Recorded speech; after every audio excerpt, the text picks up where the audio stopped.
ہم نے سنا ہوگا کہ صفائی نصف ایمان ہے، نبی جی صلی اللہ علیہ وسلم نے فرمایا، آپ صلی اللہ علیہ وسلم نے جو فرمایا وہی سب کچھ۔ اللہ تعالیٰ نے انسانی جسم کو جو پیدا کیا ہے نا، میں بلینز ٹریلینز بلکہ خربوں کے تعداد میں پانی کے چشمے ہوتے ہیں، اور جو ہر حصے کی ہر وقت صفائی کرتے رہتے ہیں۔ کہ دیکھیں پیار کرنا ہر ماں باپ کو اپنے اولاد سے پیار ہوتا ہے، لیکن اگر آپ چاہتے ہیں کہ آپ اپنے بچے کی صحت کا خیال رکھیں، سب سے زیادہ پرائرٹی ماں باپ کی یہ کہ وہ پیار کریں جس سے بچہ صحت مند رہے۔ بسم اللہ الرحمن الرحیم، اللہم صلی علی سیدنا مولانا محمد وسلم۔ تمام تعریفیں اللہ رب العزت کے لیے کہ جو کہ خالق کائنات ہے، اور لاکھوں درود السلام میرے آقا علیہ السلام، کروڑوں درود السلام حضور صلی اللہ علیہ وسلم کی ذات پر، جو کہ رحمت للعالمین بنا کر اللہ تعالیٰ نے ان کو بھیجا۔ ناظرین، آج جو پوڈ کاسٹ میں آپ کے سامنے لے کر آیا ہوں وہ انتہائی، بلکہ جتنے بھی ناظرین دیکھ رہے ہیں، بچے بڑے چھوٹے عمر رسیدہ، سب کے لیے بہت ہی زیادہ پر اثر اور مفید ہے، کیونکہ آج جو ہم گفتگو کریں گے، انسان کی صحت، اس کی زندگی، ہزار نعمتیں کروڑ نعمتوں کو اٹھا لیں تو صحت بہت بڑی نعمت ہے، اور صحت مند انسان اللہ تعالیٰ کی عبادت ہو، محنت ہو، بہت خشوع خضوع کے ساتھ کر سکتا ہے۔ اور یاد رکھیے گا، صحت مند یا صحت مندی اللہ کی بڑی نعمتوں میں سے ایک بڑی نعمت ہوتی ہے، جس کا اندازہ اسے ہوتا ہے جو بیمار ہو یا صحت جس کے پاس ہو۔ تو آج جس ماحول میں ہم موجود ہیں، اور سردی کا ایک موسم ہے، عام طور پر آپ دیکھیں کہ جو ہمارے گلی کوچوں میں بڑے بڑے کلینکس آپ کو نظر آئیں گے، وہ بھرے ہوئے نظر آئیں گے، یا آپ کو ہاسپٹل بھرے ہوئے نظر آئیں گے۔ وجہ یہ کہ کسی کو نزلہ ہے، کسی کو زکام ہے، کسی کو کھانسی ہے، مختلف چیسٹ انفیکشن ہو یا پھر نزلہ زکام یا کھانسی، اس طرح کی بیماری ہو، وہ ہمارے دیکھنے کو روزانہ مل رہی ہوں گی، چاہے بچے آپ دیکھیں گے یا بوڑھے حضرات ہوتے ہیں ان کو دیکھیں گے، یا پھر عمر رسیدہ لوگوں کو بھی یا عام لوگوں کو بھی یہ انفیکشن یا یہ بیماری میں مرد مبتلا نظر آئیں گے۔ تو آئیے کہتے ہیں، جب اللہ نے بیماری جب آپ دیکھتے ہیں تو اللہ نے اس کا شفا کا ذریعہ بھی بہت آسان طریقہ ہمیں بنایا، اور طبیب بھی مہیا رکھے، اور حکمت بھی ہمیں عطا فرمائی، اور ساتھ ساتھ ایسی نعمتیں عطا فرمائی جس کے ذریعے ہم اپنا علاج کرتے ہیں۔ تو ایسے معالج، ایسی ڈاکٹر، ایسی شخصیت آج ہمارے ساتھ موجود ہیں۔ ڈاکٹر خالد صاحب، السلام علیکم ورحمۃ اللہ۔ السلام علیکم۔ سر کیسے ہیں آپ؟ ٹھیک ٹھاک ہیں؟ اللہ کا شکر ہے۔ ڈاکٹر خالد صاحب پاکستان کے ان نامور ڈاکٹروں میں سے شمار جن کا ہوتا ہے، یا اسپیشلسٹ جسے کہہ لیں، کہ جو کہ اللہ نے جن کو خداداد صلاحیتوں سے نوازا ہے۔ وہ نہ صرف ایک ڈاکٹر ہیں، چیسٹ اسپیشلسٹ ہیں، بلکہ آپ میڈیا سے بھی ان کا تعلق رہا ہے۔ ایک بڑے چینلز کو وہ جو جسے کہتے ہیں کہ اس کے آپریشن کو چلانا، اس کو سسٹم چلانا بھی ان سے ان کا تعلق رہا ہے۔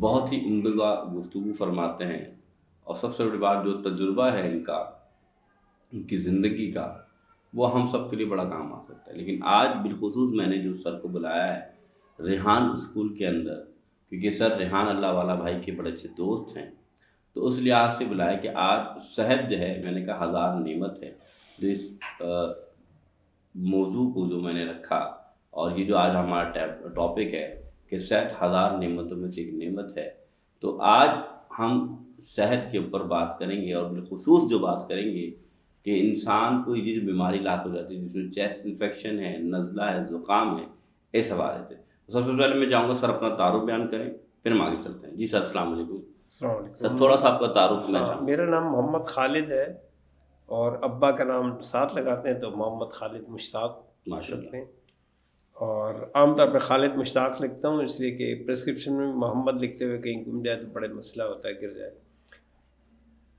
میں نے ڈاؤ میڈیکل کالج سے 89 میں MBBS کیا، پھر اس کے بعد ہاؤس جاب کی، ڈاؤ میڈیکل کالج سول ہاسپٹل سے کارڈیالوجی میں کام کیا، سائیکیٹری میں کام کیا، اس کے بعد اوجھا انسٹیٹیوٹ آف چرچز سے پوسٹ گریجویٹ ٹریننگ لی، ڈاکٹر مجید میمن کے ساتھ آغا خان میں کام کیا، ضیاء الدین میڈیکل یونیورسٹی میں کام کیا، ڈاکٹر ذکاء اللہ بیگ کے ساتھ جناح پوسٹ گریجویٹ میڈیکل سینٹر میں کام کیا. تو یہ مختصر سی میرے چیسٹ میڈیسن میں کچھ استاد تھے. اور 94 میں نے MCPS چیسٹ میڈیسن میں کیا تھا. جب سے چیسٹ میڈیسن کی پریکٹس کرتا ہوں. اس کے علاوہ ایک چھوٹا سا مشغلہ اور ہے کہ جو اپنے تجربات ہیں ان کو ضرور مریضوں کے ایسے تجربات جو سائیکو سوشل ایشوز ہیں ان کو لوگوں تک بغیر نام کے ضرور پہنچاتا ہوں تاکہ باقی لوگوں کا بھی مسائل حل ہوں. ماشاءاللہ بہترین زبردست آپ نے بیان فرمایا بتایا. اور جن بڑے نامور ڈاکٹرز اور آپ جنہیں سینئر آپ کے جو آپ کے سینئرس تھے تو تجربہ تبھی آتا ہے. اور آپ کی یہ عاجزانہ صلاحیت بتا رہی ہے کہ جس طریقے سے آپ نے گفتگو فرمائی کہ اللہ نے آپ کو بڑا نوازا ہے. ڈاکٹر صاحب پہلا سوال جو میں ذہن میں آتا ہے، عام طور پہ ہمیں کراہیت بھی ہوتی ہے لیکن یہ انسانی طبعی طور پہ موجود ہوتا ہے، بلغم جسے ہم کہتے ہیں. بلغم یا کھانسی یا ریشہ جسے آپ کہتے ہیں، یہ کیا ہے اور یہ کیوں ہوتا ہے؟ یا لوگ کہتے ہیں جب خون نہیں بنتا تو بلغم بنتا ہے. تو تھوڑا سا اس بارے میں بتاتے ہیں کہ یہ عام لوگوں میں جو کنفیوژن اور یہ اس کا ہم کیسے حل تلاش کر سکتے ہیں؟ بسم اللہ الرحمن الرحیم. ہم نے سنا ہوگا کہ صفائی نصف ایمان ہے، نبی صلی اللہ علیہ وسلم نے فرمایا. تو آپ صلی اللہ علیہ وسلم نے جو فرمایا وہی سب کچھ ہے. بے شک. اللہ تعالیٰ نے انسانی جسم کو جو پیدا کیا ہے نا، میں اس کا تفصیلی جواب دوں گا آپ کو، اور اس کو الگ سے شاید ٹاپک کے طور پہ رکھ لیں. اور ٹاپک یہ ہوگا کہ انسانی جسم میں صفائی کا نظام. تو انسانی جسم میں بلینز ٹریلینز بلکہ خربوں کے تعداد میں پانی کے چشمے ہوتے ہیں، اور جو ہر حصے کی ہر وقت صفائی کرتے رہتے ہیں. اس میں جسم کے پوری کھال کے اوپر پانی کے چشمے ہوتے ہیں. وہ ذرا سی بھی جب صفائی کرتے ہیں تو اس کو ہم پسینہ کہتے ہیں. اور اسی طرح ہماری آنکھوں کے دونوں طرف یعنی کن پٹی پہ 2 چشمے ہوتے ہیں جو ہر وقت پانی پھینکتے رہتے ہیں اور وہ آنکھوں کی صفائی کرتے ہیں. اسی طرح کھانے کی نالی میں بھی ہوتے ہیں، اسی طرح سانس کی نالی میں بھی چشمے ہوتے ہیں جو ہر وقت جو ہے نا وہ صفائی کرتے رہتے ہیں. اور جسم کے ہر جگہ سے پانی نکل رہا ہوتا ہے. اگر آپ نے فوارہ دیکھا ہو تو فوارے میں وہی پانی استعمال ہوتا ہے. یعنی اس کو پسینے کو چھوڑ کر باقی جسم کے اندر صفائی ہوتی ہے. صفائی کے بعد وہ پانی جسم میں ابزارب ہو جاتا ہے، جیسے فوارے میں ہوتا ہے، پھر دل سے آتا ہے، پھر وہاں سے فوارے میں آ جاتا ہے. تو اسی طرح سانس کی نالیوں میں کوئی ٹریلینز یا بلینز کے قریب فوارے ہوتے ہیں، چھوٹے چھوٹے صفائی کے چشمے ہوتے ہیں یا ٹنکیاں ہوتی ہیں جن سے پانی بہتا رہتا ہے اور وہ چیزیں صاف ہوتی رہتی ہیں. چونکہ جسم میں ہم 1 گھنٹے میں 1 منٹ میں 20 مرتبہ تقریباً سانس لیتے ہیں. 1 منٹ میں 20 مرتبہ، 1 گھنٹے میں تقریباً 1000 مرتبہ.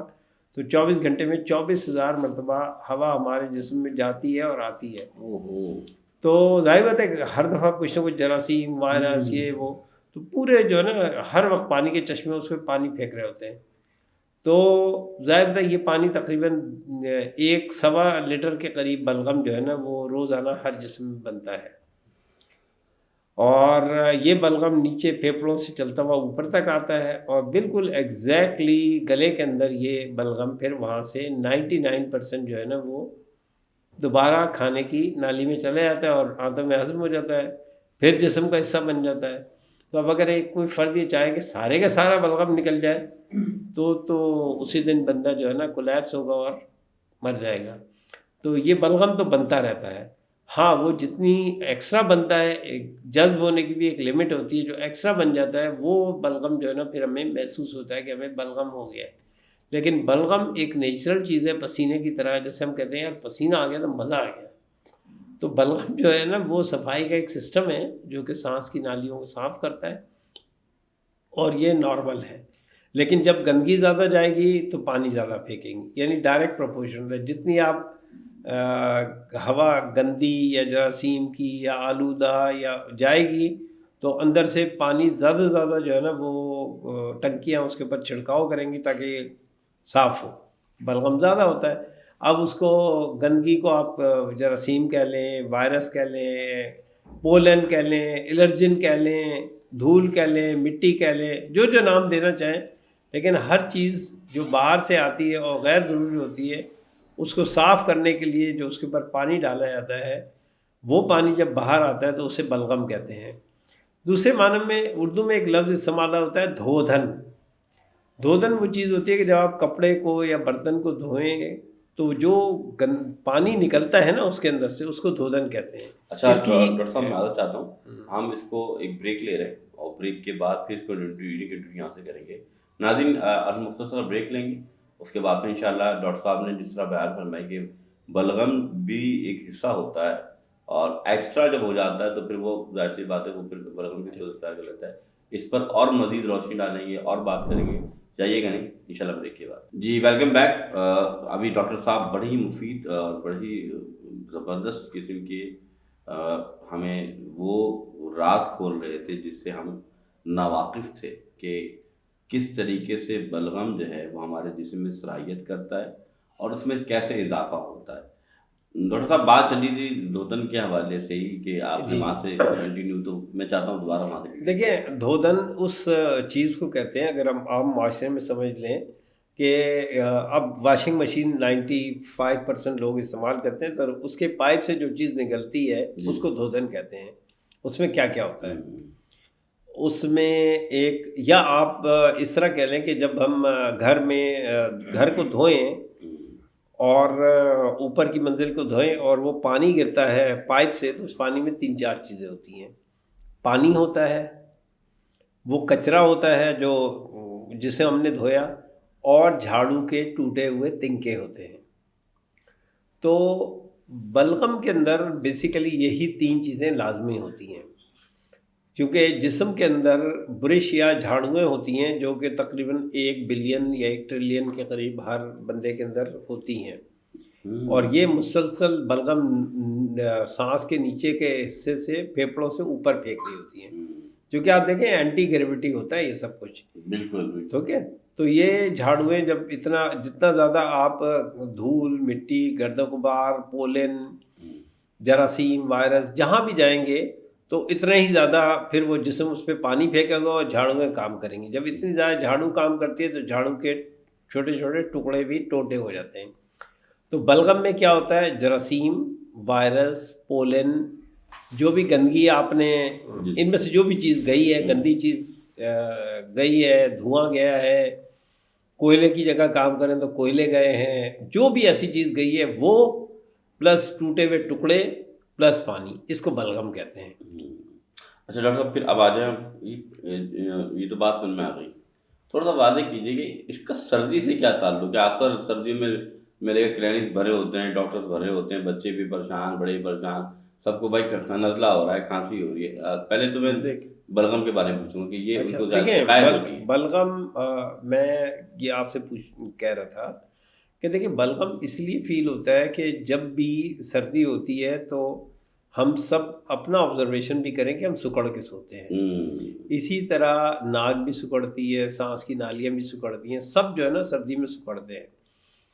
اور سردی کی وجہ سے جو وائرس اور بیکٹیریا بہت سارے ہوتے ہیں وہ اسٹیمولیٹ ہو جاتے ہیں، یا وہ جاگ جاتے ہیں کہ یار یہ نرم چیز مل گئی ہے، حملہ کرو.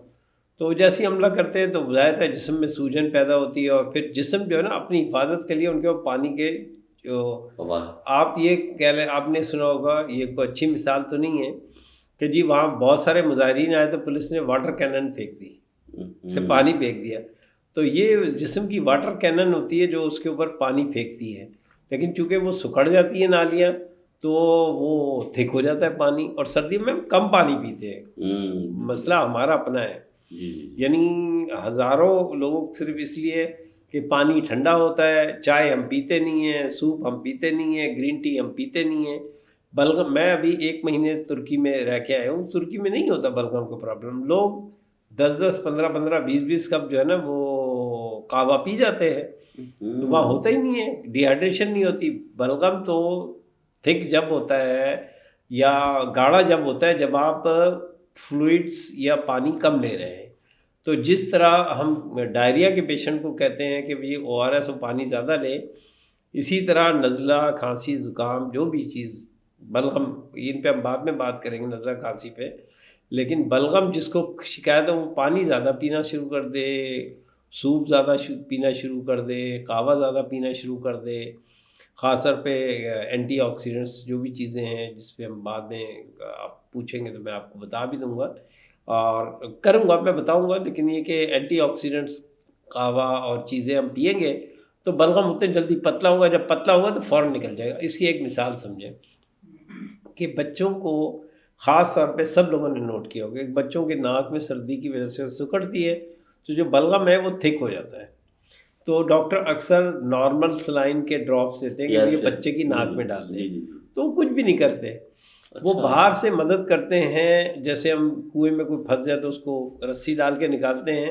وہ ڈراپ ڈالتے ہیں تو جو بلغم یا میوکس ہوتا ہے، میوکس ہی کہتے ہیں، بلغم تو ہم باہر نکلنے والی چیز کہتے ہیں، جو بھی پانی ہوتا ہے تھک ہو جاتا ہے وہ یا گاڑھا ہو جاتا ہے وہ پتلا ہو جاتا ہے، وہ باہر آ جاتا ہے۔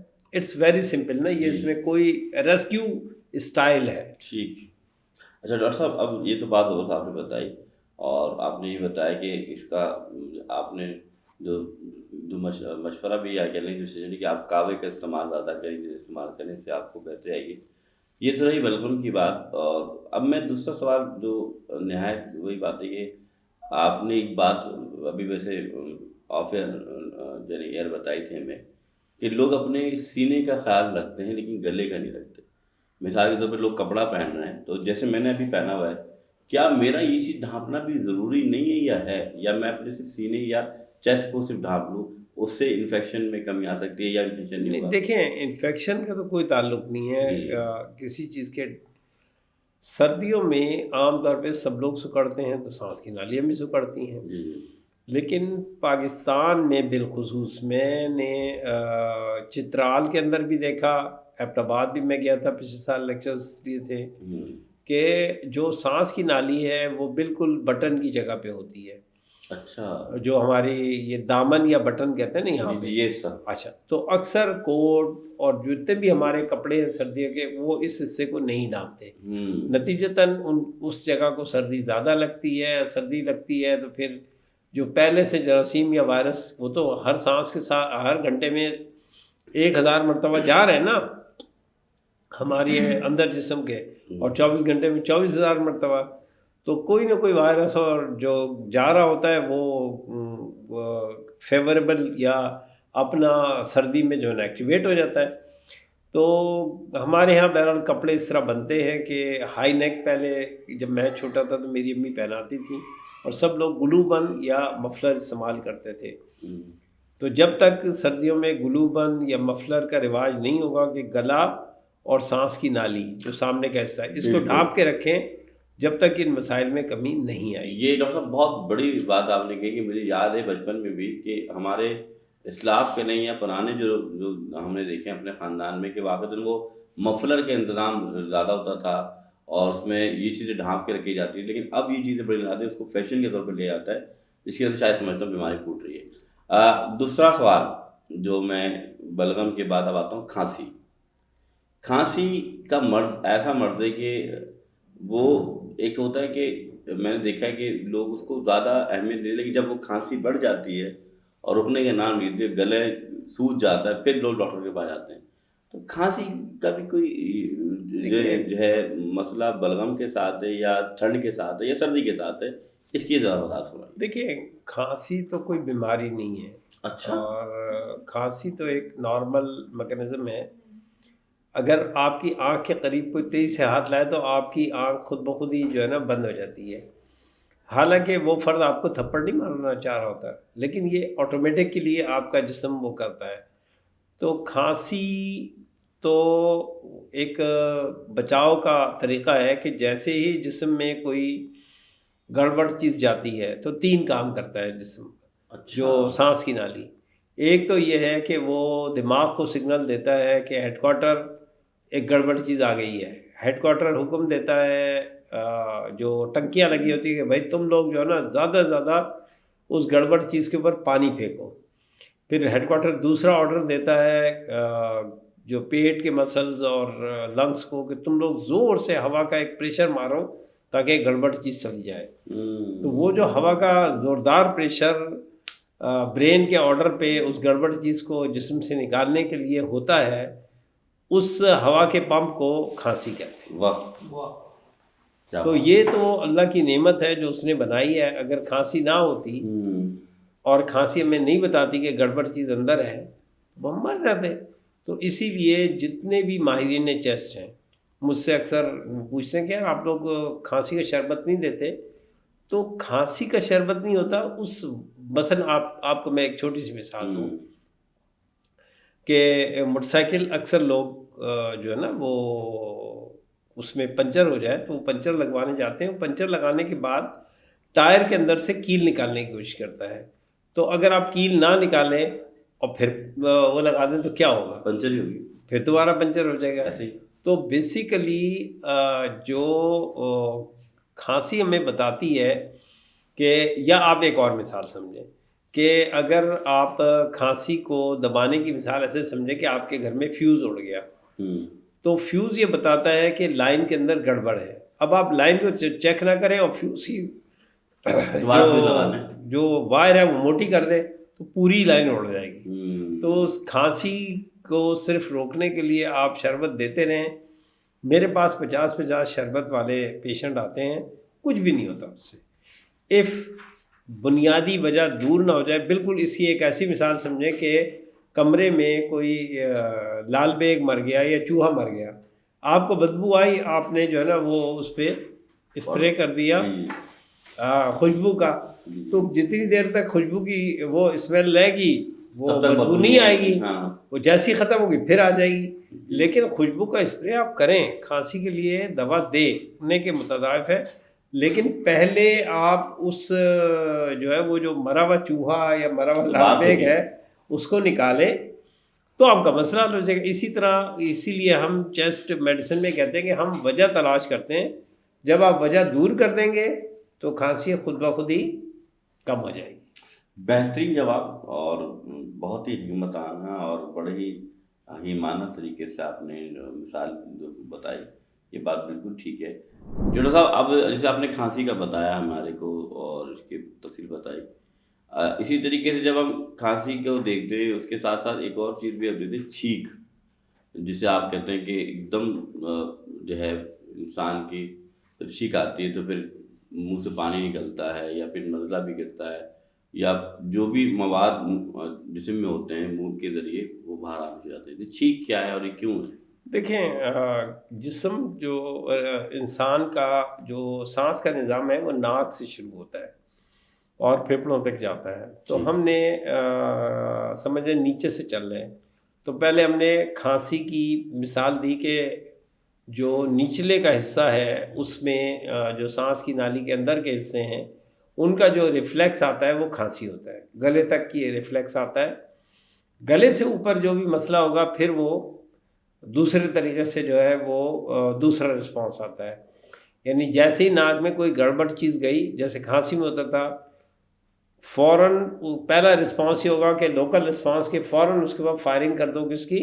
پانی کی فائرنگ شروع ہو جاتی ہے، اس کے واٹر کینن، اس کے بعد وہ برین کو بتاتے ہیں کہ بھائی یہاں تو گڑبڑ چیز ہو گئی، آ گیا ہے، برین کہتا ہے کہ اچھا، وہ پھر جسم کے مسلس کو کہتا ہے کہ بھائی دم لگاؤ، اور وہ دم لگاتا ہے اور چھین کر کے بندہ کھانستا ہے، یہ انوالنٹیئر ریفلیکس ہوتا ہے، اور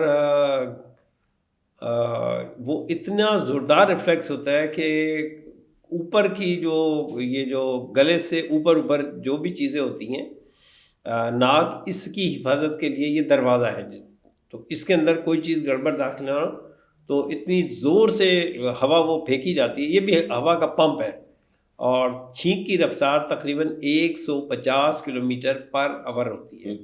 کتنی؟ 150، اور تقریباً کھانسی کی رفتار بھی اتنی ہوتی ہے۔ اب آپ سمجھیں کہ 150 کلومیٹر کی رفتار سے وہ آئی ہے، تو جس بندے کو 10 چھینکے اور 10 مرتبہ کھانس لے تو اس کو کتنی کمزوری ہوگی؟ ٹھیک ہے جی، گولی کی رفتار میں اور اس کی رفتار میں کیا فرق ہے؟ نہیں یہ میں ڈاکٹر ہوں، مجھے تو اس کے بارے میں میں اتنی تیز ہوتی ہے، ہاں، مطلب آپ خود ہی جو موٹر سائیکل 40-50 کلومیٹر پہ چلاتے ہیں ان کو خود ہی اندازہ ہو جاتا ہے کہ 150 کلومیٹر پہ کیا دوسری آپ یہ سمجھیں کہ جب یہ جو ریفلیکس ہے نا ایک ہی نوعیت کے ہیں، کھانسی اور چھینک، اور دنیا کے سب سے زیادہ نالجبل فرد نے بتایا کہ چھینک آئے تو الحمدللہ کہے. بے شک. تو ظاہر ہے نبی صلی اللہ علیہ وسلم دنیا کے سب سے زیادہ معلومات والے آدمی تھے، جنہیں آدم علیہ السلام کی اولاد میں جنہیں سب سے زیادہ معلومات آدم علیہ السلام کی اولاد میں منتقل ہوئیں. تو آپ صلی اللہ علیہ وسلم نے فرمایا کہ الحمدللہ کہو. الحمدللہ کیوں کہے؟ جی. جب ہمارے جسم کو فائدہ ہوا ہے تبھی تو ہم الحمدللہ کہیں گے نا. تو اس آپ صلی اللہ علیہ وسلم کی تعلیمات سے بھی پتہ لگتا ہے کہ چھینک اور کھانسی ہمیں نقصان سے بچانے کے لیے انڈیکیشن ہے. یہ پہلا رسپانس ہے جو جسم چھینک اور کھانسی کی شکل، پہلے چھینک اور پھر کھانسی کی شکل میں ہمیں بتاتا ہے کہ گڑبڑ ہو رہی ہے، دیکھو میری طرف. ماشاءاللہ. تو اس پہ ہمیں اللہ کا شکر ادا کرنا چاہیے، نہ کہ چھینک اور کھانسی کا جو ہے وہ مقابلہ کرنا شروع ہو جائے. اور ہمیں شکر ادا کرنا چاہیے کہ یا اللہ تیرا شکر ہے کہ تو نے ہمارے جسم کو آٹومیٹک رسپانسو بنایا، یعنی وہ جیسی چیز گئی آٹومیٹک جو ہے نا اس نے رسپانس دے دیا. یعنی آپ یہ کہنا چاہتے ہیں چھینک جو ہے اور بیماریوں سے ہمیں بچاتی ہے، یہ کہنا چاہتے ہیں؟ نہیں، میں نہیں کہنا چاہتا. دیکھیں، کہنا میں نہیں چاہتا، فیکٹ یہ ہے، حقیقت یہ ہے کہ جیسی کوئی چیز گڑبڑ گئی جسم پہلا رسپانس دیتا ہے کہ دفع ہو جاؤ یہاں سے، اور ایک دم واٹر کینن اور 100-150 کی رفتار سے اس کے اوپر جو ہے نا وہ مارتا ہے ہوا کا پمپ. تو اس کو چھینک کہتے ہیں. تو میں نہیں کہہ رہا، بلکہ یہ حقیقت ہے، اور دنیا کے سب سے بڑے علم والے نے بتایا کہ چھینک آئے یا کھانسی آئے یا جو بھی چیز، آپ سے سمجھو چھینک کا لفظ استعمال کیا لیکن فنامنا ایک ہی ہے. اللہ کا شکر ادا کریں کہ اس نے ہمارے جسم کو اس قابل بنایا کہ وہ آٹومیٹکلی اس ایک آنکھ کے طور پہ پہچان گیا کہ گڑبڑ چیز آئی ہے اور اس کا مقابلہ کرنے کے لیے تیار ہو گیا. اب یہ جو رسپانس ہے ہمیں شعور میں مبتلا کرتا ہے کہ ڈاکٹر خالد صاحب اپنی ناک اور اپنے گلے کی فکر کرو، باہر سے دشمن آ گئے ہیں. اب اس کے بعد ہمارا کام ہے کہ ہم کیا کرتے ہیں. ٹھیک ہے ڈاکٹر صاحب، اب میں آتا ہوں اسی سوال کی طرف کہ نزلہ اور زکام سے کیسے بچا جائے، یہ تھوڑا بتا دیں. ٹھیک ہے، اب بہت ہی آسان چیز ہے نا. آپ کو پتہ لگ گیا کہ کسی ایک فرد کو کے جسم میں نزلہ وائرس یا بیکٹیریا ایکٹیویٹ ہو گئی، ٹھیک ہے نا. تو وہ 150 کلومیٹر کی رفتار سے چھینک رہا ہے اور 100-150 کی رفتار سے کھانس رہا ہے. تو آپ کو کیا کرنا چاہیے؟ پہلے تو آپ گھر والوں کو بچائیں گے. First is to save you and your family. تو آپ نے میں اس میں آپ ایڈیٹنگ میں اس میں 2-3 تصویریں اور ہماری ایک اس میں پوری مووی بنی ہوئی، وہ آپ ذرا ایڈ کر دیجیے گا اس میں. تو کونی کے درمیان میں آپ کھانسے اور چھینکیں، وہ آپ پکچر اور مووی ایڈ کر دیجیے گا. ٹھیک ہے یہاں پہ، ٹھیک ہے. تو کھانسے اور چھینکیں کیسے، اس کے لیے آپ یہ ملاحظہ کریں. تو اس سے کیا فائدہ ہوگا؟ وہ اس میں الٹیمیٹلی یہ جب میں نے کہا نا یہ ایڈ کریں تو آپ پھر وہ مووی اور وہ ایڈ کر دیجیے. تو اس سے فائدہ یہ ہوگا کہ آپ کے جو کوہنی ہیں اسی کے اندر سارے جراثیم رہ جائیں گے اور آپ کے دونوں ہاتھ فری ہو جائیں گے. تو آپ اس سے بچے سے پیار کریں، بچے کو لگائیں، کچھ کریں، ہاتھوں پہ نہیں ہوگا. 90% نزلہ کھانسی زکام جو ہے وہ ہاتھوں کے ذریعے ٹرانسفر ہوتا ہے. آپ نکلے، آپ نے دروازے کے ہینڈل کو ہاتھ لگایا، کچھ اور لوگ نکلے، 100 اسٹوڈنٹ نکلے، 100 نے ڈنڈے کو ہاتھ لگایا، کنوے ہو گیا. لیکن جب آپ کوہنی کے درمیان میں ہیں تو کوئی بھی کوہنی کے سے جو کہ اندر کی طرف سے جو ہے دروازہ نہیں کھول سکتا. جتنے بھی لوگوں کے بزرگوں کو جو ہے وہ نمونیا ہوتا ہے اس کے ذمہ دار وہ سب خود ہیں کہ انہیں کھانسنا اور چیخنا نہیں آتا. میرے ایک ریسنٹ سروے کے مطابق جو ہم نے گلستان جوہر میں کیا ہے، 95% پڑھے لکھے لوگوں کو جنہوں نے BA لیول کی تعلیم حاصل کی ہے کہ کھانسنا اور چیخنا نہیں آتا. اچھے انگلش میڈیم اسکول، ابھی آپ کہہ رہے تھے ریحان اسکول، میرا خیال ہے کہ ریحان اسکول میں یہ ٹیچنگ ضرور دی جاتی ہوگی کہ بچوں کو کہ کھانسی اور چھینکیں کون کیسے، اور اس کو جتنا آپ پروموٹ کر سکتے ہیں اس ایک چیز سے 90% بجٹ بچایا جا سکتا ہے جو نزلہ و کھانسی پہ خرچ ہو رہا ہے. ایک گھر میں ایک بیمار ہوا کافی ہے، نہ کسی کو نمونیا ہوگا نہ کچھ ہوگا. آپ اگر کھانس رہے پراپر تو کچھ بھی نہیں ہوگا. آپ سوچیں نا 150 کلومیٹر کی رفتار سے ریحان اسکول کے ایک کونے میں کھانسی تو دوسری طرف جو ہے نا وہ نکل جائے گا وہ. ابھی آپ نے جو فرمایا کہ چھینک آئے تو آپ نے کہا کہ آپ یا کھانسی ہے، دونوں میں ہمیں گونیاں استعمال کرنی ہے. بالکل دونوں. تو اب آپ دیکھیں اب دونوں ہاتھ فری ہے نا، اس کو کوئی انفیکشن نہیں لگا. جی. کلینکس میں اکثر جو 6-7 ایک ہی گھر کے بچے آتے ہیں، اس لیے آتے ہیں کہ انہیں اتنے مشکل نام ہوتے ہیں انگلش میں کہ میں نے تو اردو میڈیم سے پڑھا ہے تو مجھے تو لیے بھی نہیں جاتے. اتنا اسکول کا نام ہوتا ہے لیکن ان بچوں کو کھانسنا اور چھینکنا نہیں آتا جو بنیادی چیز ہے. تو ریحان اسکول کے بارے میں میں کہوں گا مجھے امید ہے کہ وہ ان چیزوں پہ زور دے رہے ہوں گے اور انشاءاللہ آئندہ اس پہ زور دے کے اپنے آپ کو ایک ماڈل بنائیں کہ یہ وہ اسکول ہے جس کے بچوں کو کھانسنا اور چھینکنا آتا ہے. یہ مقابلہ کرا لیں گرامرز ٹائپ کے، گرامر اسکول کسی کا نام نہیں لے رہا، جتنے بھی اس طرح مشکل انگلش ناموں والے اسکول ہیں ان سے ہی ٹاپ نکل جائے گا ہیلتھ کے اندر. زبردست. یہ ٹاپک ہم رکھیں اپنے بچوں کے درمیان بھی، اور یہ زبردست کہ کھانسی کو بچنے کا بڑا زبردست طریقہ کہ آپ کیسے بچیں اور اپنے ہاتھوں کا استعمال یا کونی کا استعمال کھانسی سے بچاؤ کا کیسے کر سکتے ہیں. ڈاکٹر صاحب یہ جو سوال آ رہا ہے یہ جو ہے میرے ساتھ بھی مسئلہ بڑا ہوا ہے اور آپ سے میں نے ڈسکس کرتا ہے چیسٹ انفیکشن.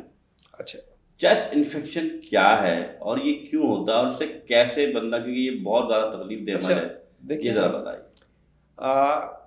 دیکھیں ایک تو ہمارے معاشرے میں نا میں ایک چھوٹا سا واقعہ سناتا ہوں، ضروری نہیں ہے. جی. میں سجاول کے اندر پلمنالوجسٹ کے طور پہ کام کر رہا تھا تو میرے کمرے میں میڈیکل سپرنٹینڈنٹ بھی آ کے بیٹھ جاتے تھے. میں سینئر ڈاکٹر تھا پورے سجاول ڈسٹرکٹ میں. تو ایک اماں آئی، میں نے کہا اماں چھا مسئلہ آئے.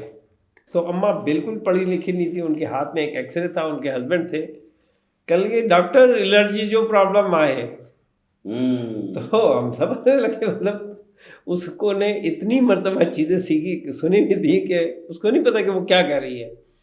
تو چیسٹ انفیکشن نہیں ہوتا عام طور پہ. اچھا، چیسٹ انفیکشن کا مطلب ہے کہ سینے میں جراثیم پنپ کے انہوں نے وہ کنڈیشن پیدا کر دی ہے جس کے ذریعے جراثیم بہت زیادہ. اچھا دیکھیں چیسٹ انفیکشن میں بتا رہا ہوں نا کہ یہ بہت ساری ٹرم ہمارے سمجھ، الرجی جو پرابلم آئے. اب مجھے نہیں پتا تھا کہ الرجی جو پرابلم کیا ہے، ٹھیک ہے نا. دوسرا جو میں آپ سے بات کر رہا ہوں کہ میرے سینے میں درد ہے، مجھے ایسا محسوس ہوتا ہے کہ بلغم پھنس رہا ہے، بالکل میرے سینے میں درد ہے، میرے گلے میں درد ہے. یہ الفاظ اگر مریض بولے تو بہت جلدی اس کی تشخیص یا ڈائگنوسس ہو جاتی ہے. عام طور پہ میں ریکویسٹ کروں گا سننے والوں سے کہ جو آپ کو تکلیف ہو وہ اردو میں ڈاکٹرز کو بتا دیں تو بہت سارے مسائل حل ہو جائیں گے. بالکل. اس لیے کہ جب آپ انفیکشن، انفلیمیشن، الرجی، بہت سارے ایسے الفاظ جس کا پتہ آپ کو بھی نہیں ہوتا وہ بولتے ہیں تو کچھ کا کچھ ہو جاتا ہے. مثلاً نمونیا جو ہے ایک بہت خطرناک بیماری ہے اس لحاظ سے کہ سانس کی نالیوں میں اگر پھیپھڑوں کے اندر جراثیم پروموٹ ہو جائے تو وہ نمونیا ہوتا ہے اور اس میں بہت شدید قسم کی بیماری ہوتی ہے. لیکن عام طور پہ یہ کنسیپٹ ہے کہ بچے کو جکڑ دیا جائے تو نمونیا ہوتا ہے. جکڑنے سے نمونیا نہیں ہوتی. نمونیا ابھی میں آپ کو ایک چھوٹی سی بات ہے، نمونیا تو اس وجہ سے ہوتا ہے کہ بچے کے ناک میں جراثیم گئے تو ناک میں جراثیم یا تو ماں لے کے جائے گی یا باپ جائے گا یا اس کے منہ پہ چاچا، ماما، تایا انہوں نے اپنی گندی مونچھوں کے ساتھ اس کو کس کیا بچے کو. جی. تو ہو از رسپانسبل، کون اس کا ذمہ دار ہے؟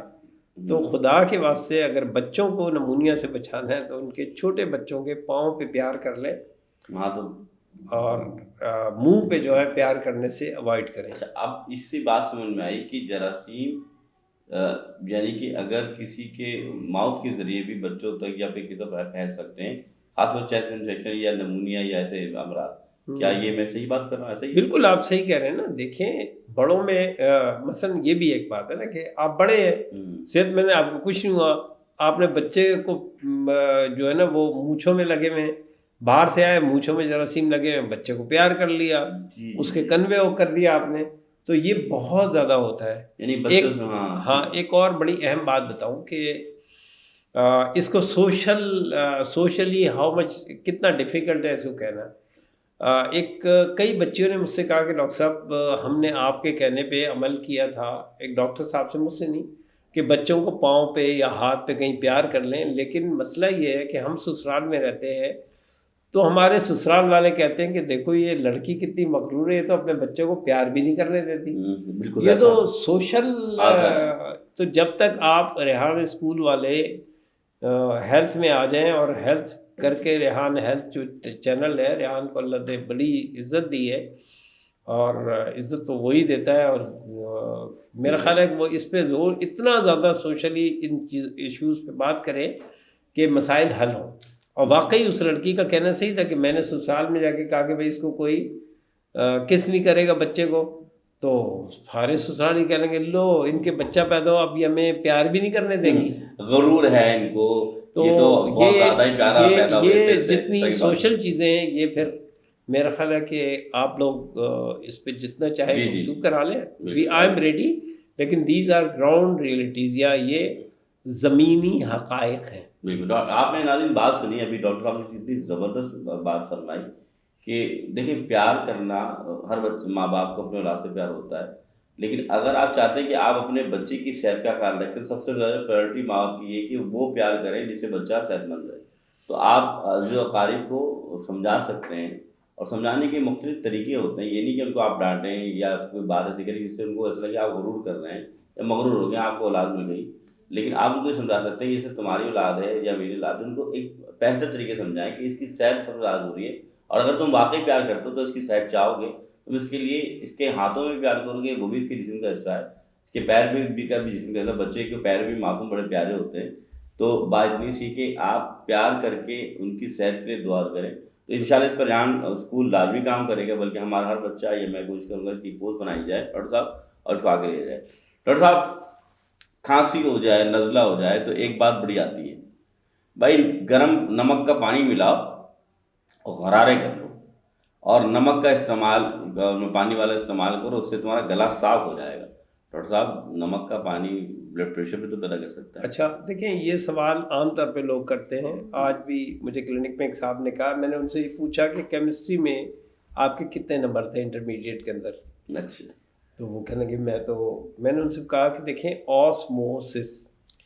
آسموسس اللہ کا ایک ایسا نظام ہے جس کے ذریعے اللہ تعالیٰ اس کائنات کو چلا رہا ہے. ٹھیک ہے، آسموسس ہی کا نظام ایسا ہے جو بتاتا ہے کہ اگر کسی ایک دیوار جس سے پانی جذب ہو جاتا ہو، ایک طرف ایسا نمک کا پانی یا چینی کا پانی ہو جس میں محلول کے اندر جو چیز ڈالی گئی ہے سالوٹ زیادہ ہو، یا ایک لیٹر پانی ہم نے یہاں رکھ دیا، ایک گلاس پانی جس میں ایک چمچہ چینی، ایک چمچہ نمک مکس کر دیا، اور دوسری طرف پلین پانی، تو پلین پانی جو ہے وہ خود بخود ہی نمک والے کی طرف چلا جائے گا. اچھا. آپ کو اگر اس حقیقت کو دیکھنا ہے تو آپ خود تجربہ کر کے دیکھیں، میری اور کسی فرد کی بات کو نہیں. آپ جائیں، کوئی بھی پودا ہو گھر میں گملے میں، اس کی جڑ توڑیں اور اس کے اندر دیکھیں تو شیرہ ہوتا ہے. تو وہ شیرہ جب آپ پانی ڈالتے ہیں تو وہ شیرہ جو ہے وہ باہر سے پانی جذب کر لیتا ہے. تو پوری دنیا کے پودے آسموسس کے اصول پہ چل رہے ہیں، اور یہی اللہ کا وہ قانون ہے کہ اگر یہ نہ ہوتا تو پوری دنیا میں پودے نہیں ہوتے تو آکسیجن نہیں ہوتی، تو ہم کچھ بھی نہیں ہوتا. اسی طرح اگر آپ ایسا پانی بنا لیں، ایسا محلول بنا لیں جو ایک چمچہ پانی میں، یا اگر ہم اس کو بھی کٹ کر دیں بتا دیں. اچھا، ناک کو اور غرارے اور منہ کی کلیاں کرنے کے لیے جو پانی آپ نے بنانا ہے، ایک چمچہ نمک اوپر تک بھرا ہوا اور ایک گلاس پانی، اگر اس طرح محلول بنا لیں گے تو یہ اتنا اسٹرانگ محلول ہوتا ہے کہ اس کو ہائپرٹونک محلول کہتے ہیں. اس سے آپ چاہے غرارے کریں، چاہے آپ کلیاں کریں، یہ محلول کرتا یہ ہے کہ چونکہ یہ ہائپرٹونک ہوتا ہے جیسے کہ درخت کی جڑیں، تو یہ گلے کے اندر جو سوجن ہوتی ہے وہ سب کھینچ لیتا ہے. جو جراثیم ہوتے ہیں اس کے اندر سے پانی کھینچ لیتا ہے، وائرس کے اندر سے پانی کھینچ لیتا ہے، وہ مر جاتے ہیں۔ اور منہ کے اندر بھی جتنا انفیکشن ہوتا ہے، اکثر ڈینٹل سرجن بھی دیتے ہیں، غرارے کرتے ہیں تو منہ میں تو جاتا ہے، وہ سب بھی یہ کھینچ لیتا ہے۔ تو گرم پانی یا کوئی بھی نہیں، میں نے آپ کو بتایا آسموسس کا اصول ہے کہ جب ہائپر ٹونک سولوشن ہوگا، اور اس کو بنانے کا آسان طریقہ ہے 1 چمچہ نمک ٹھیک ہے 1 گلاس پانی میں ملائیں تو ہائپر ٹونک سولوشن بن جاتا ہے۔ 1 چمچہ نمک چائے کا بھرا ہوا 1 گلاس پانی میں نیم گرم پانی میں ملا کے جب آپ غرارے کرتے ہیں تو یہ جراثیم کو بھی مار دیتے ہیں، وائرس کو بھی مار دیتے ہیں، جو وہاں پہ سوجن ہوتی ہے اس میں سے بھی پانی کھینچ لیتے ہیں، اور ہمیں ریلیکسیشن مل جاتی ہے، منہ کو بھی ملتی ہے، گلے کو بھی ملتی ہے۔ بہترین۔ اس لیے ہائپر ٹونک سولوشن اللہ کی ایسی بڑی نعمت ہے کہ وہ پانی جسم سے بھی کھینچ لیتا ہے، وائرس سے بھی کھینچ لیتا ہے، سوجن سے بھی کھینچ لیتا ہے، اور اس لیے یہ جذب نہیں ہو سکتا۔ اس کا وہی جواب دے دیں، کیا بلڈ پریشر سے اس کا کوئی تعلق؟ دیکھیں آپ کو میرا خیال ہے پڑھے لکھے فرد ہے، جتنے بھی افراد ہیں ان کو یہی میں بتا رہا ہوں کہ اللہ تعالیٰ کا قانون لا سنت اللہ تبدیلا، یہ مفتیان بیٹھے ہوئے، اللہ کی نے یہ قانون بنایا ہے کہ لو کنسنٹریشن والا ہائی کنسنٹریشن کی طرف جائے گا، یہ اللہ کا قانون ہے۔ تو جسم کے اندر لو کنسنٹریٹڈ سولوشن ہوتے ہیں جو ہمارے ٹیشوز میں ہوتا ہے اور وائرس میں، جب آپ ہائر کنسنٹریشن والا ڈالیں گے نہ زیادہ نمک والا تو وہ اس کو کھینچ لے گا، وہ جذب نہیں ہوگا، یہ اللہ کا قانون ہے، کوئی انسانوں کا بنایا ہوا قانون نہیں ہے۔ اسی طرح ہم یہ کہتے ہیں کہ آپ کے اگر ناک میں مسئلہ ہے وہ ہو رہی ہے تو 1 گلاس پانی لیں، اس میں 1 چمچہ نمک مکس کریں، تھوڑا سا کھانے کا سوڈا بھی ڈال لیں، وہ زیادہ سوڈیم اور بڑھ جائے گا، اور اس سے وضو کی طرح اندر تک ناک صاف کریں۔ جب وضو کی طرح اندر تک ناک کریں گے تو سائنسز اور ناک کے اندر جتنے بھی جراثیم وائرس سب مر جائیں گے، اور سوجن کو یہ پانی جو ہے وہ کھینچ لے گا۔ یہ اللہ تعالیٰ کا قانون ہے آسموسس کا، یہ رب نے بنایا ہے قانون۔ تو جب یہ اس نے بنایا ہے تو بس اس نے وہی قانون بنایا جو ہے۔ اس لیے ہاں، جو لوگ اللہ تعالیٰ کے قانون کا ٹھیک استعمال نہیں جانتے ان کو تو بلڈ پریشر کا مسئلہ ہوگا۔ مثلاً وہ 1 گلاس پانی میں آدھا چمچہ نمک لے لیں، بالکل وہ جذب ہو جائے گا۔ 1 گلاس پانی میں 1 چمچہ نمک ڈال کے جب وہ لیں گے تو وہ جذب نہیں ہو سکتا۔ صحیح، زبردست۔ تو اللہ کے قانون، اللہ نے اپنے قوانین بنا دیے ہیں، ہم اس کو فالو کر لیں گے تو بلڈ پریشر کا مسئلہ نہیں حل ہوگا۔ اپنی مرضی چلائیں گے، اور اللہ کے قانون یہ ہے کہ ہائپر ٹونک سولوشن کھینچتا ہے۔ ہم اللہ کے قانون کے مطابق ہائپر ٹونک سولوشن 1 گلاس پانی میں 1 چمچہ چائے کا ملا کے اوپر تک بھرا ہوا نیم گرم پانی کا کریں گے تو اللہ کے قانون پہ عمل ہو گیا، کوئی بلڈ پریشر نہیں ہوگا۔ بہترین ڈاکٹر صاحب، زبردست سوال اور بہت بہترین جواب آپ نے دیا۔ ڈاکٹر صاحب سوالات تو اچھا، یہی اصول آپ پھر ایک اور میں آپ کو بتا دوں، یہی اصول ہمارے بزرگوں کو زیادہ آتا تھا، وہ بڑے سائنٹسٹ تھے۔ بالکل۔ آپ نے اکثر دیکھا ہو کہ کہتے ہیں کہ بھئی آپ کے پاؤں میں چوٹ لگی ہوئی ہے، وہ پاؤں میں سوجن آ گئی، نمک وہی ہے کہ اگر 1 لیٹر پانی ہے تو اس میں کم سے کم 4 چمچے نمک ڈالے، اس میں پاؤں ڈبولے، وہ پانی جسم سے سوجن ہائپر ٹونک کھینچ لے گا۔ عام طور پہ آپ کو پرائیویٹ پارٹس کے قریب کہیں انفیکشن ہو گیا، انفلیمیشن ہو گیا، خواتین کو بھی ڈلیوری کے بعد وہ ڈاکٹرز کہتی ہیں آپ نمک کے پانی میں 4-5 چمچے نمک کا پانی ڈالیں، اور یعنی ریشو وہی ہو کہ 1 لیٹر میں 4 چمچے ڈال لیں نا، اب جتنا بھی لیٹر اس کے حساب سے چمچے پانی ڈال کے گھول میں اس میں بیٹھ جائے تو پائلس کے پیشنٹ کو بھی فائدہ ہوتا ہے، فشر کو بھی، اور ٹانکے بھی جس کے ہوں۔ تو یہ سب ایک ہی قانون ہے، یہ اللہ کے قانون کے مطابق جب آپ میڈیسن چلائیں گے تو آپ کو فائدہ ہوگا۔ It's very simple. بہترین ڈاکٹر صاحب، وقت کی کمی ہے لیکن آپ کے جو جوابات ہیں وہ دل چاہ رہے ہیں کہ سوالات میں کرتا جاؤں اور آپ جواب دیتے جائیں۔ میرا آپ سے 1-2 سوال اگر آپ کی اجازت ہو تو؟ جی آپ کرتے رہیں۔ جزاک اللہ۔ یہ اکثر ایسا ہوا ہے اور کہ عام طور پہ جب کھانسی آتی ہے یا بہت زیادہ آتی ہے تو آنکھوں کے آگے اندھیرا آ جانا یا چکر آ جانا، یہ بیماری بھی آج کل میں بہت سارے نوجوانوں میں دیکھ رہا ہوں. یہ نوجوانوں کی بات کر رہا ہوں، بڑی عمر کی بات کی کہ ہمیں کھانسی اور چکر آ گر گئے. تو یہ اندھیرا چھا جانا اور چکر کھا کے گر جانا کھانسی کے سبب، یہ کون سی علامات اور یہ کیا ہے؟ دیکھیں یہ بالکل سمپل ہے. ہوں، آپ نے اگر بہت دن سے فٹ بال نہیں کھیلی اور اچانک ایک دن فٹ بال کھیل لیں تو آپ کے پاؤں میں شدید درد ہوتا ہے. اور کبھی بھی فٹ بال میں کوئی بھی فرد آپ سب نے دیکھا ہو 150 کلومیٹر فی گھنٹہ کی رفتار سے نہیں بھاگتا. ہاں، اب اگر 25 مرتبہ 150 کلومیٹر کی رفتار سے بندے کو کھانسی آ گئی ہے تو جسم میں تو حالت بری ہو گئی تھکن کے. اب اگر کوئی آپ چیز نہیں لیں گے، کوئی ہر اس کے اندر پانی بھی نکل رہا ہے، یہ بھی نکل رہا ہے، آپ جسم کو آرام نہیں پہنچائیں گے تو آپ کو چکر آنے ہی آنے. یہ تو پروٹیکٹیو میکانزم ہے کہ جسم کہتا ہے یار چکر آ جائیں، چلو ادھر ہی بیٹھ جاؤ بھائی تم، ٹھیک ہے نا، اللہ ہے کہ تم گر جاؤ. تو جسم تھک جاتا ہے، ٹھیک ہے، تھک جاتا ہے. آپ اچھا ایک اور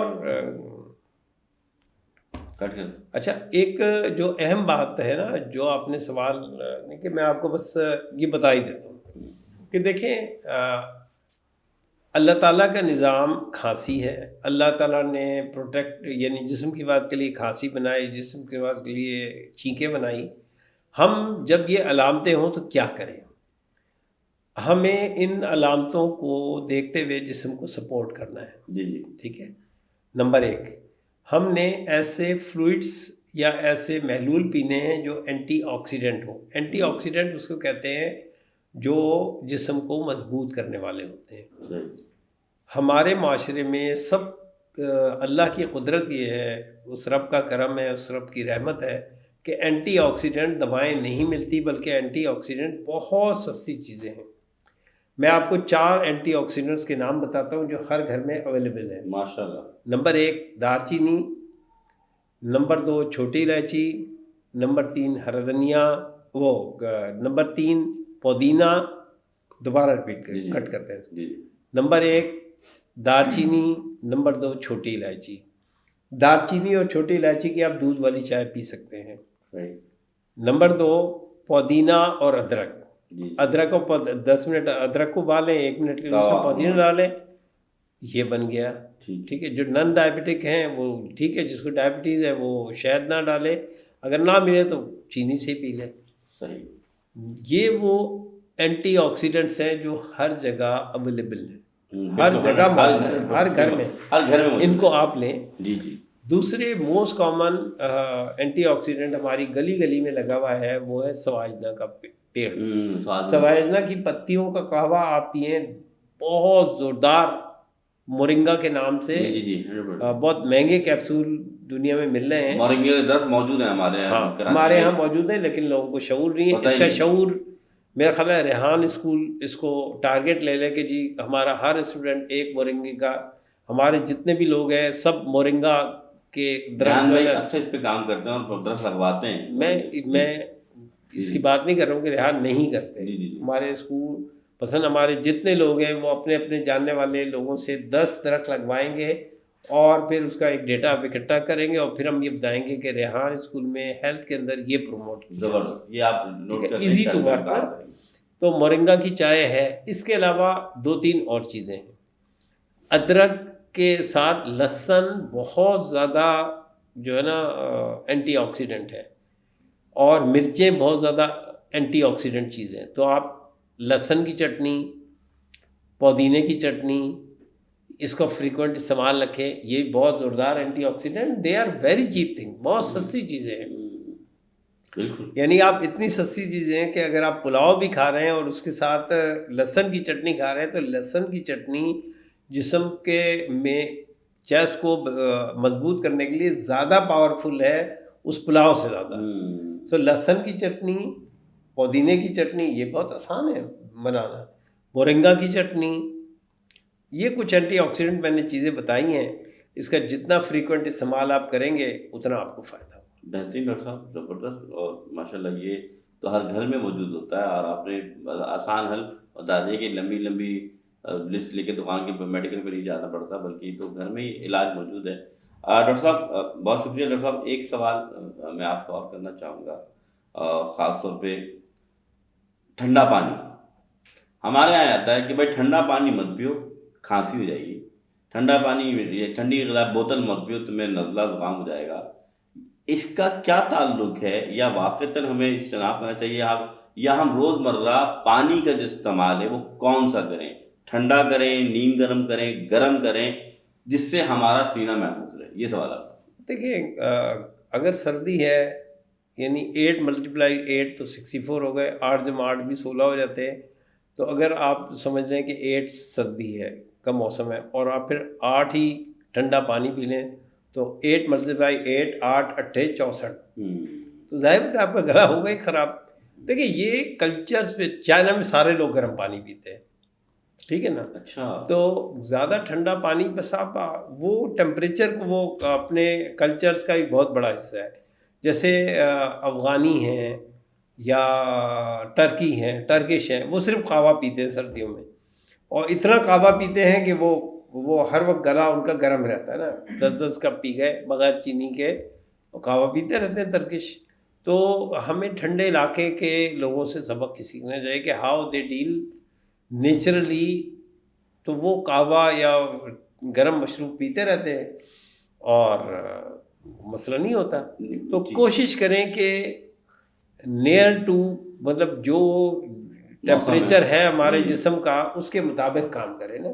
اب گرمیوں میں وہ اتنا قہوہ آپ نہیں پی سکتے، ٹرائی ٹو لیو نیچرلی. اس کا کلچر سے بھی بہت تعلق ہوتا ہے. مثلا میں آپ کو ایک سوال بتاؤں، فریکوینٹلی آسک کویشچن میں یہ ہوتا ہے، ڈاکٹر صاحب چاول کھا سکتے ہیں سردیوں میں؟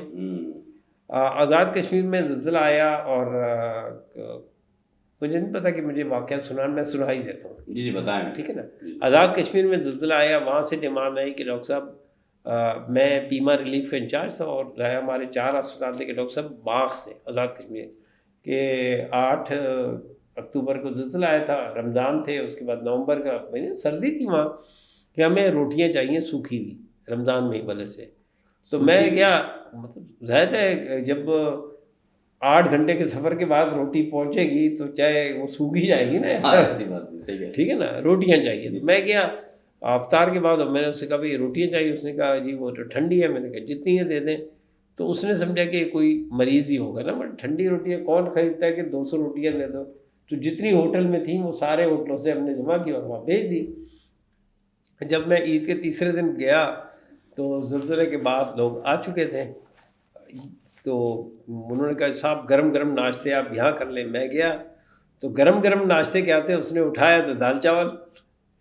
تو آزاد کشمیر میں یہ کنسیپٹ ہے کہ سردیوں میں چونکہ چاول گرم چیز ہے تو سردیوں میں ناشتہ جو ہے چاول کا ہونا چاہیے. اب وہی چاول جب کراچی پہنچتے ہیں تو وہ ٹھنڈے ہو جاتے ہیں. تو یہ تو میں پریکٹیکل ایکسپیرینس بتا رہا ہوں کہ وہاں سردیوں میں نے افطار کی تو سردی میں چاول ضرور کھاتے ہیں کہ بھائی آدمی کو گرم رہنا ہے تو چاول تو کھانے پڑیں گے. اور وہی چاول جب کراچی آتے ہیں تو وہ چاول ٹھنڈے ہو جاتے ہیں. اور دریائے سندھ میں دریائے جیلم اور نیلم کا پانی بھی آتا ہے. اب پتہ نہیں وہ پانی وہاں سے ٹھنڈا چلتا ہے ادھر گرم کرتا ہے، لیکن وہ پانی تو بڑا. تو یہ کلچرلی جو ہے نا بہت ساری چیزیں ہیں جس کو ہم مطلب وہ نہیں کر سکتے نا.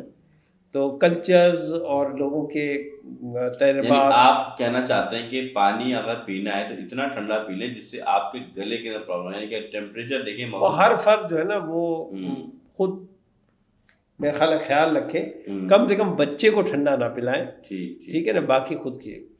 ایک بات جو میں کہنا چاہ رہا ہوں کہ سردیوں میں اس کو الگ سے پوچھ لیں نا کہ مطلب میں سوال آپ سوال پوچھیں کہ سردیوں میں بچے کو کیسے ڈھک کے رکھیں. جی ڈاکٹر صاحب، اب آتے ہیں ذرا روزمرہ جو مائیں اور بچوں کے لیے پریشان رہتی ہیں، بچوں کو کیسے بچائیں ٹھنڈ سے، سردی سے، نزلہ زکام کھانسی سے؟ اچھا دیکھیں، بچوں کو ڈھک کے رکھنا، ٹھٹا کے اندر ایک قبرستان ہے باقاعدہ بچوں کا. کراچی میں نے کبھی بچوں کا قبرستان الگ نہیں دیکھا. میں بہت حیران ہوا. میں 23 سال ڈسٹرکٹ ٹھٹا میں ایز اے چیسٹ فزیشین کام کیا ہے، تو مجھے بہت اچھے وہ بچوں کو باندھتے ہیں رسیوں سے باندھ کے اور بالکل تابوت سا بنا کے رکھ دیتے ہیں. تو بچوں کا سینہ ہل ہی نہیں پاتا. جب وہ ہل ہی نہیں پاتا تو نہ کھانسی ہو سکتی نہ کچھ ہو سکتا، نتیجتاً وہاں بچوں میں نمونیا بہت کامن ہے۔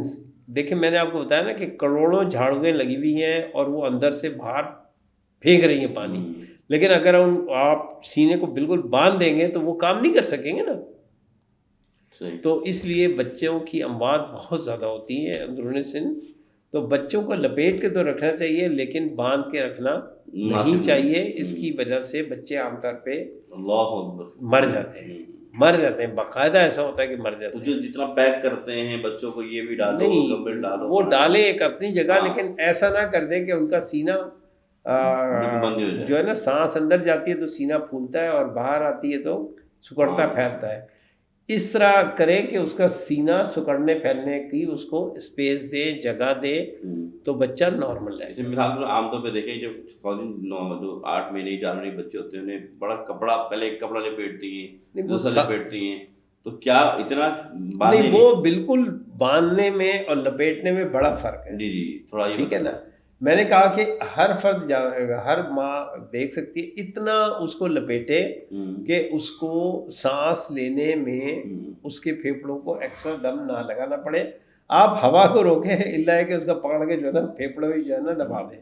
ڈاکٹر صاحب ایک اور سوال میرے سمجھ میں آتا ہے، اور وہ آج کل زیادہ ہی لوگ اس پر توجہ کرتے ہیں، جسے آپ نیوملائز کہتے ہیں یا باہر سے آکسیجن لینا کہتے ہیں، بچوں کو عام طور پر اور بڑوں کو بھی جب نزلہ زکام زیادہ ہو جاتا ہے اور سانس لینے میں مسئلہ ہو رہا ہوتا ہے تو پھر نیوملائز کیا جاتا ہے یا ان کو پھر آکسیجن باہر سے فراہم کی جاتی ہے۔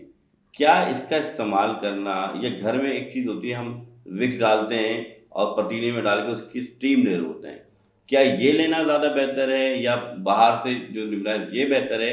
ایسے گھر میں ماحول میں کہ کیا کرنا چاہیے؟ دیکھیں میں نے آپ کو بتایا نا کہ سمپل آپ نے یہ کرنا یہ ہے کہ ایک پتیلا لیا، اس میں 4 5 6 7 1 لیٹر میں 4 چمچے، 4 گلاس میں 4 چمچے، اسی ریشو سے لیا، پانی گرم کیا، اس کی بھاپ لے لیں۔ نمک جہاں پہ بھی جائے گا وہ کیا کرے گا، جراثیم کو نمک کی بھاپ لے لیں، آپ یہ کہہ رہے ہیں ایزی ہے نا۔ دیکھیں میں آپ مختلف لوگوں کے پروڈکٹ کی بات کر رہے ہیں کہ کون سی کمپنی کیا پروڈکٹ بناتی، میں بالکل بات نہیں کروں گا، میں کسی کی پروڈکٹ سیل کرنے یہاں نہیں آیا ہوں بالکل۔ تو میں نے وکس یا آپ نام جو بھی لے رہے ہیں اس کو پلیز، میں اس کو نا مطلب دیکھیں ہمیں وہ بات کرنی چاہیے جو آتھینٹک ہے، زیادہ تر لوگ کر سکتے ہیں، ٹھیک ہے، اس کو پلیز اومٹ بھی کر دیجیے گا، میں دوبارہ اس کو بات کرتا ہوں، اس کو پورے کو اومٹ کر دیجیے گا، کیونکہ وکس کسی کی کمپنی ہے نا، ٹھیک ہے۔ میں آپ سے بات کر رہا ہوں کہ دیکھیں آسان طریقہ یہ ہے جو ہر جگہ اویلیبل ہے کہ پانی گرم کیا، ٹھیک ہے، زیادہ جب بہت زیادہ گرم ہو گیا، پہلے ہی ریشو وہی ہونا چاہیے کہ 4 گلاس پانی میں 4 چمچے، 8 گلاس پانی میں 8 چمچے نمک ملایا، اس کی بھاپ لیں گے، وہ بھاپ سائنسس کے اندر پہنچتی ہے، گرم بھاپ نا، جو یہ کھوکھلی ہڈیاں ہوتی ہیں چہرے کے ارد گرد، ان کے اندر تک بھی پہنچتی ہے، اندر تک بھی جاتی ہے، وہی ہوتا ہے کہ نمک کا ہوتا ہے، وہ وہاں سے جراثیم کو مار دیتا ہے، اور بھاپ جو کہ پانی اندر تک نہیں پہنچتا، وہ تو سوراخوں سے ہوتا ہوا سائنسز میں پہنچتا ہے، اندر تک بھی جاتا ہے، ریلیف ہو جاتا ہے۔ نیبولائی جہاں تک آپ اس سے پوچھ، یہ ایزی کام ہے، جو وہ کام کرنا چاہیں گے جو آسان کام ہو، اس کے علاوہ جو آپ کا ڈاکٹر بتائے وہ کریں۔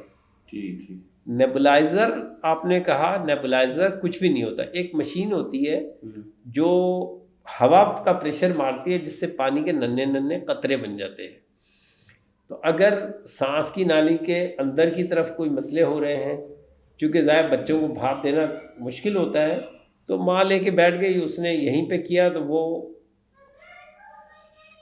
جو ہے وہ ننھے قطرے اندر تک چلے جاتے ہیں، اندر تک چلے جاتے ہیں، اس کا ایڈنگ ہے، ہم مدد دے رہے ہیں جسم کے جو وہ اندر جو پانی کے چشمے ہیں ان کی مدد کر رہے ہیں، مدد تو کرنی چاہیے نا لوگوں کی، لیکن کتنا دینا چاہیے، کیسا دینا چاہیے، یہ آپ کا ڈاکٹر جو بتائے وہ کرے۔ ٹھیک ہو گیا ڈاکٹر صاحب۔ ٹھیک ہے ڈاکٹر صاحب آپ کا بہت شکریہ، آپ نے بہترین سوالات کی جوابات دیے۔ اگر آپ کوئی اور سوال مجھے میں کروں اس کو نہیں، بس بیسک تو یہ چیز ہے کہ یہ سوال ضرور ہونا چاہیے کہ سردیوں میں، بلکہ ہم جو ہے نا کھانسی کی اور کون کون سی وجوہات ہوتی ہیں جو سردیوں میں کامن ہیں وہ پوچھ لیں آپ. ٹھیک ہے، اس کو یہاں سے بھی کٹ کر کے ڈاکٹر صاحب آپ سے آخری سوال میں کرنا چاہوں گا، اور بڑا اہم سوال، کہ کھانسی کی جو آپ علامات بتا رہے ہیں یہ تو ہو گئی، لیکن کھانسی کی اور کیا وجوہات ہوتی ہیں سردیوں کے اندر جو یہ مرض زیادہ آج نظر آتا ہے کہ اچھا دیکھیں، گاؤں وغیرہ میں تو یہ بھی مسئلہ ہوتا ہے کہ آپ نے کوئلے جلا لیے گاؤں میں، کہ شہر میں بھی مزے لینے کے لیے بیٹھے ہیں، وہ دھواں گھوم رہا ہے تو ظاہر بات ہے اس کی وجہ سے کھانسی ہوتی ہے. ٹھیک ہے نا، مطلب زیادہ بند رکھتے ہیں نا ہم گھروں کو، اور جتنا کلوز انوائرمنٹ میں سب ایک دوسرے کے ساتھ بیٹھے ہوتے ہیں. گاؤں میں ڈھول بند نام کا ایک گاؤں ہے آزاد کشمیر میں، ڈھول بند باغ، ڈسٹرکٹ باغ میں، اس میں ایک چھوٹے سے گاؤں میں 100 گھر ہے جس میں 29 ٹی بی کے پیشنٹ. میں آپ سے یہ کہہ رہا تھا کہ اصل میں سردیوں میں خاص طور پہ جو لوگ قریب قریب رہتے ہیں، کمروں میں ساتھ بیٹھتے ہیں، دھواں زیادہ ہوتا ہے کہ کوئلوں کے قریب بیٹھ گئے، یہ وہ وجوہات ہوتی ہیں جو سردیوں میں بہت زیادہ کھانسی ایک دوسرے کو ٹرانسفر ہوتی ہے. اور اگر خدا کے واسطے یہ جو کھانسنے اور چھینکنے کا طریقہ ہے نا، اس کو لوگ پروموٹ کر لیں، جس کو بھی کھانسی آئے، جس کو بھی چھینک آئے، وہ اپنی آستین میں جائے تو 80% کم ہو جائے گا. اور یہ ہے کہ اپنے کمروں میں جو کچنز ہیں ان میں کم سے کم ایگزاسٹ فین سب کے ہونے چاہیے، چونکہ سردیوں میں یہ زیادہ مسئلہ ہوتا ہے. گھر بند ہوتے ہیں، دھوئیں کی جگہ نہیں ہوتی، لوگ کباب زیادہ پکا رہے ہوتے ہیں، لوگ چیزیں زیادہ فرائی کر رہے ہوتے ہیں، تو خواتین بیچاری وہ سب مزے لے رہے ہوتے ہیں، وہ کھانس رہی ہوتی ہیں. تو ایگزاسٹ فین یا تھوڑی دیر کے لیے کھڑکی کھول دی یا چیزیں کر دیں، یہ اگر اس پہ ذرا زور دیں تو وہ شاید یہ ایسی آسان ترکیبیں جو یہ مسئلے حل ہو سکتے ہیں. بالکل ڈاکٹر صاحب، یہ آپ نے جس انداز سے اور جس آسانی سے اس بیماری جو بڑا مرض بن جاتی ہے، لا علاج مرض کی طرف لے جاتی ہے، بہت ہی آسان طریقے سے آپ نے ہمارے مسائل کو حل فرمایا.